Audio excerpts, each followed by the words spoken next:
Let's go baby, look kikik.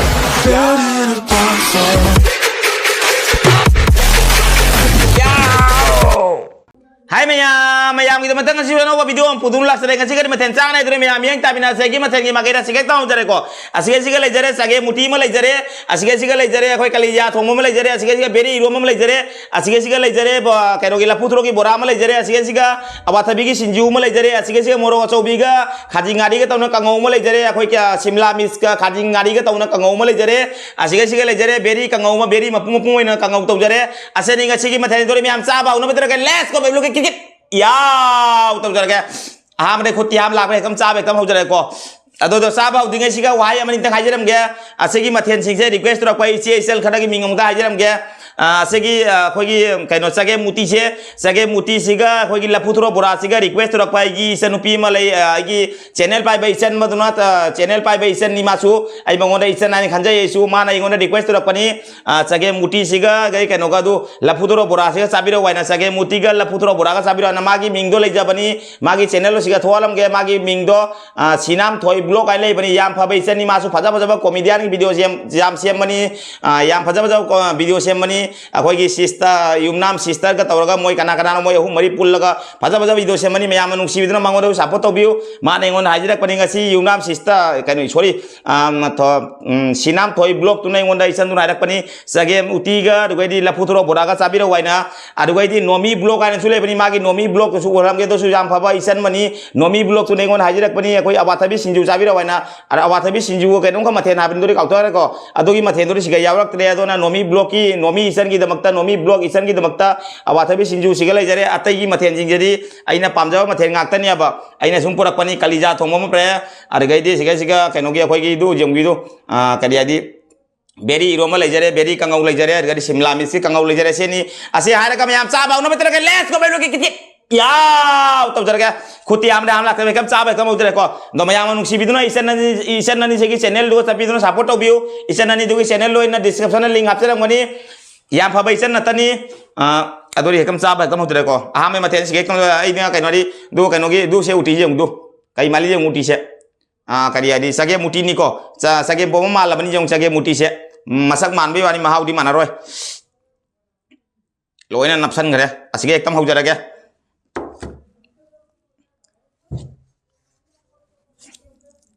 नुमिनी हुमनी सुरेसु video सेमगम दबा चाबा ngमदना लैरुरेसु खरानी से हक्चांग खरा नुंगाइतबा हाइतारे दुंलो खरा खरा थुंगले याबा केन ओलांग धा चंगबगी मतम जौराबनिना उफुन जाम कली सिगे सिगा थेंगुरी से चाबा दखिदु नुंगाइरो दुरी अदुरे मैम चाबा उनो बेतर के लेट्स गो बेलो की या उतम सरके आम बचकोम जरी बेबलो की खयादा भूल औ सकल लगे अदुरे मैम चाबा उनो बेतर के लेट्स गो बेलो की या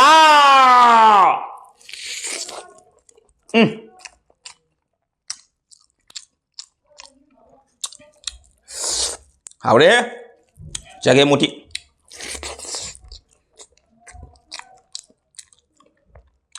लापुत्रो बोला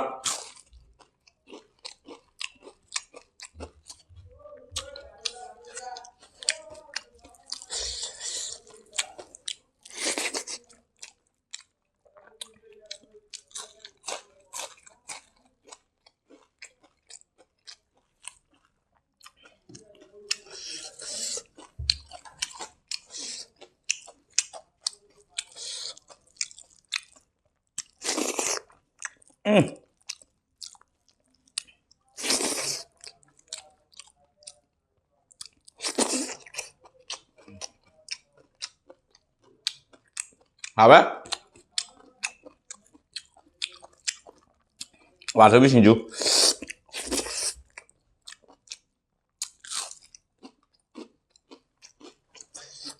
Mà phải phụ ca đấy, hảo đấy.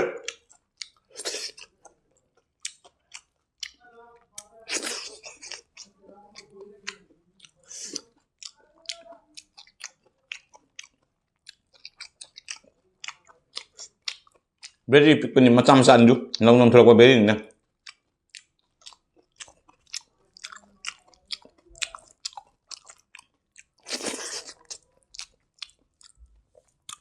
Ngasih di kuat nabai mau jauh kira.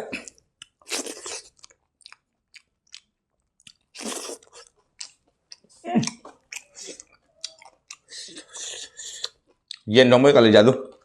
Yen kali jatuh mình.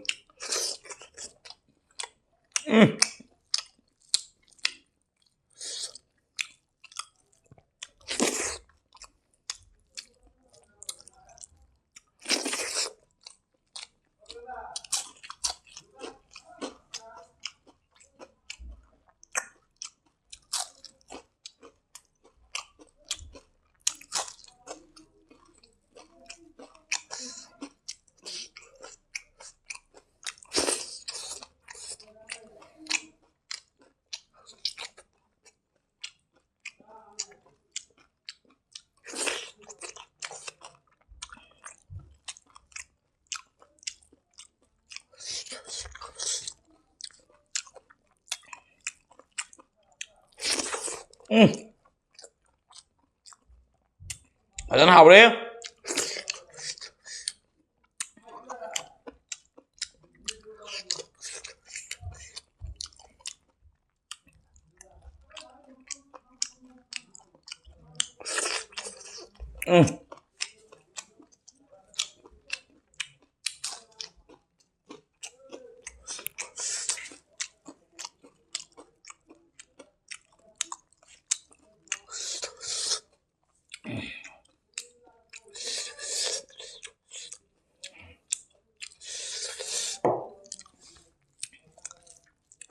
Yen kali jatuh một chút một lông giềng kìa. Phải học đấy.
Very good, Mbak.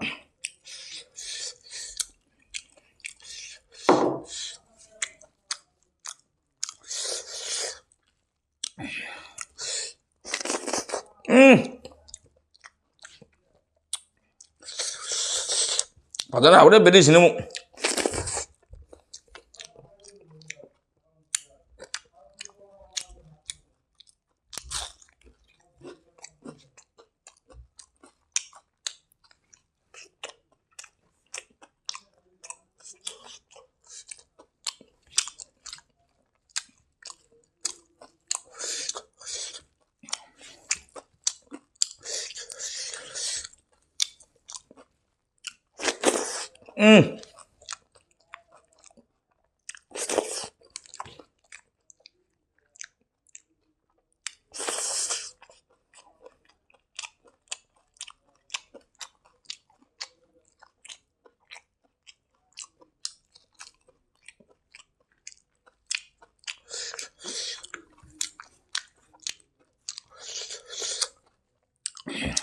Numin ini video lihat budak. Ini nuai tiap. Ay video lihat pada ne. Haksa yang nuai tiap. Haksa nuai tiap karena video lihat pena. Matangi ya kom video yang pada jam ya bayi.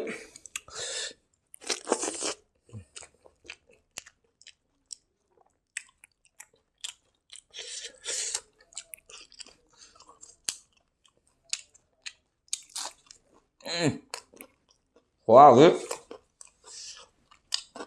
Này đó.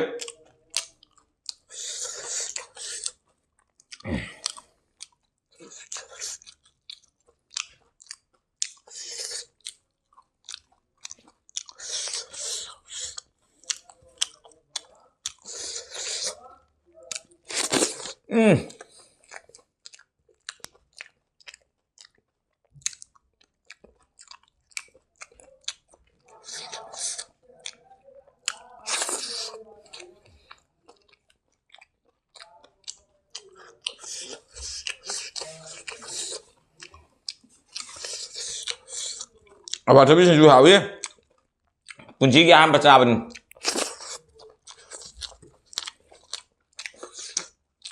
ꯑꯃꯨꯛꯐꯥꯎ ꯆꯥꯗꯦ ꯑꯋꯥꯊꯕꯤ ꯁꯤꯡꯖꯨ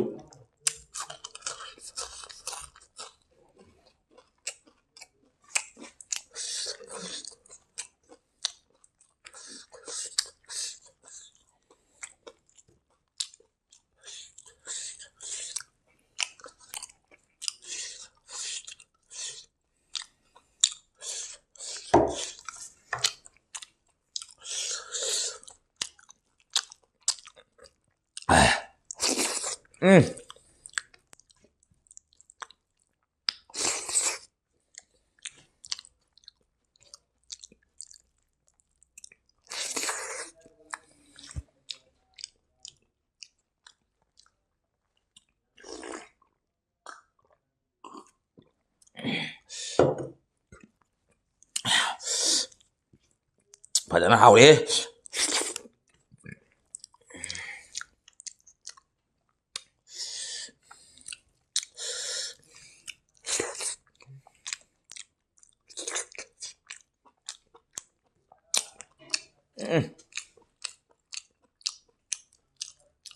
kali jam makan tuang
puk thale ngasi